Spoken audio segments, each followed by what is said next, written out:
Eh, paano kung may nag-file ng, di ba, may nauna na?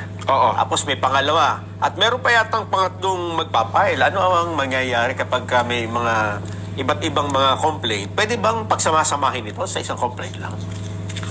Kasi may palagay akong baka umabot ng 20 yung impeachment complaints na yan eh.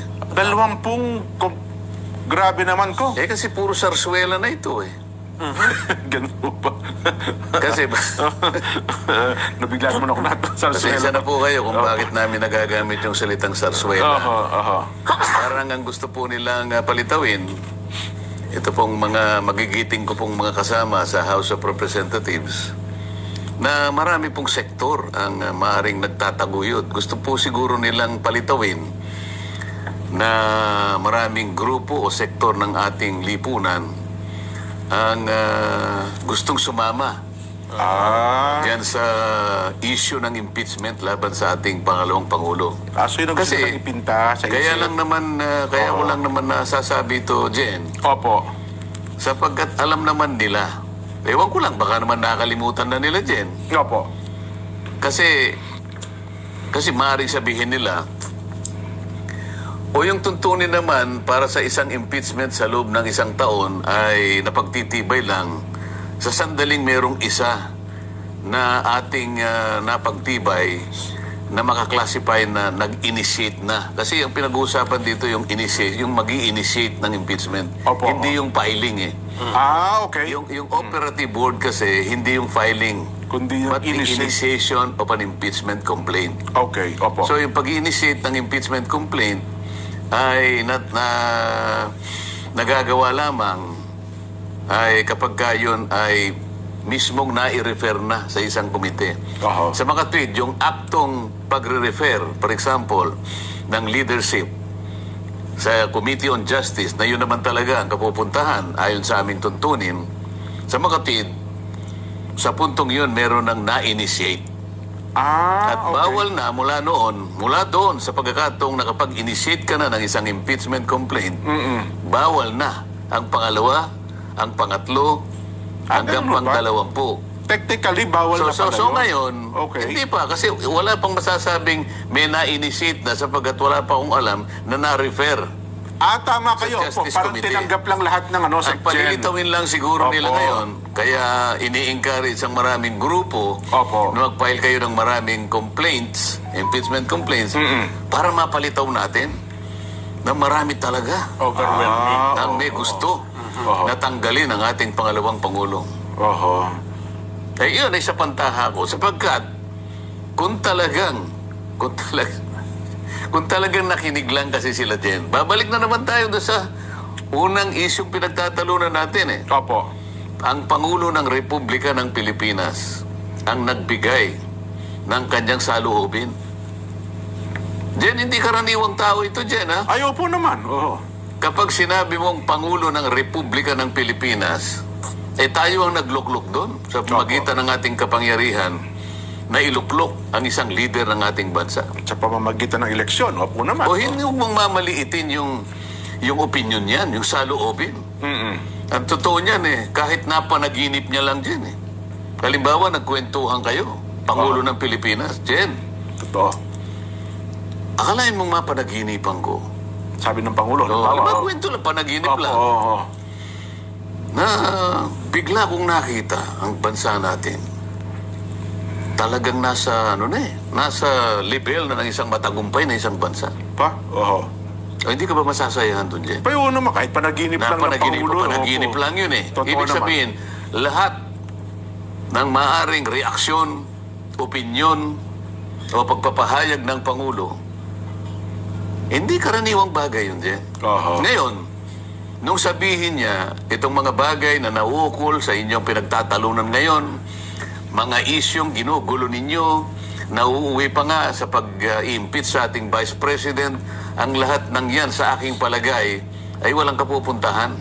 Sapagkat yan ay makakapag-aabala lang sa inyo sa dalawang kapulungan.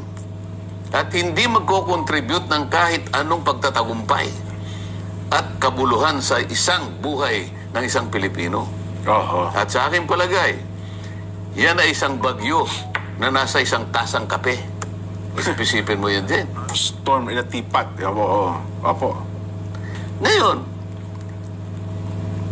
kung kami sa House of Representatives, matibay ang ating pagpapahalaga sa ating leader. Ito nga, gumawa silang manifesto eh. Opo, oo. Kahapon, tinatalakay na natin yan, Kong. O ito babasahin ko itong... Para nga sa kapakanan ng ating mga kababayan, itinagalog pa ninyo. Isip-isipin yung Ipinaliwat pagsikapan na po namin sa Tagalog, Kong, para higit na kapakinabangan ng ating bayan. Oo, tama naman ito eh. Opo. Oo. Isang deklarasyon ng pagkakaisa, katapatan at paninindigan para sa pagtatanggol sa bayan. Nakita mo na yan. Napakagandang subject matter dyan. Ay, opo naman, Koho. Nag-declare ng pagkakaisa. Sino ba yung lalaban sa pagkakaisa dyan? Ba, wala matinong isip na lalaban dyan, Kong. Oo. Pag hindi matinong isip mo, lalabanan mo yan, Kapag Kong. ka ba yung pahayag ng Pangulo sa magitan ng kanyang opinyon ay hindi mo man lang binigyan ng pansin, ipinagkibit balikat mo lang. Hindi man lang kayo nagpulong para pag-usapan yung dapat nating gawin kung paano natin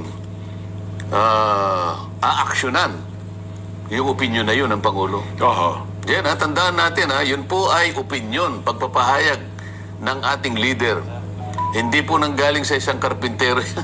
Hindi po nanggaling sa manginis. Kung sino man. Oho. Kung sino man. O sa tindera sa palengke. Hindi sa pagmamaliit po ng mga opisyo sa ating bansa. Ang gusto lang po nating i-dramatize at bigyan po ng emphasis.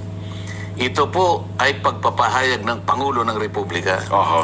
Kung kayo po ay nagdeklara ng pagkakaisa, katapatan at panindigan para sa pagtatanggol sa bayan, ang sinabi ng Pangulo may kinalaman sa pagtatanggol sa bayan.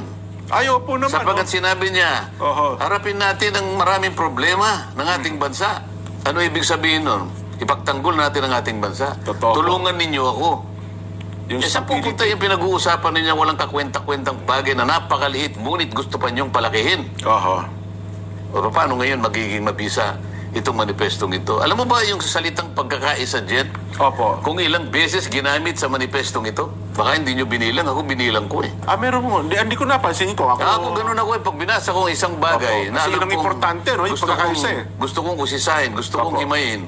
Kasi nakasentro sa pagkakaisa. Opo. Pagkakaisa. Oho. Yung salitang pagkakaisa, magkaisa, nagkakaisa, bilangin mo, 9 na beses na ginamit sa manifestong ito.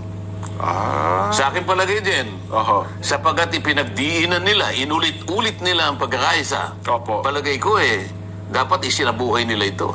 Baka nasa puso nila yon. Totoo. Ang Dapat tanong, naman. Oho. nasa puso mo ba ang pagkakaisa?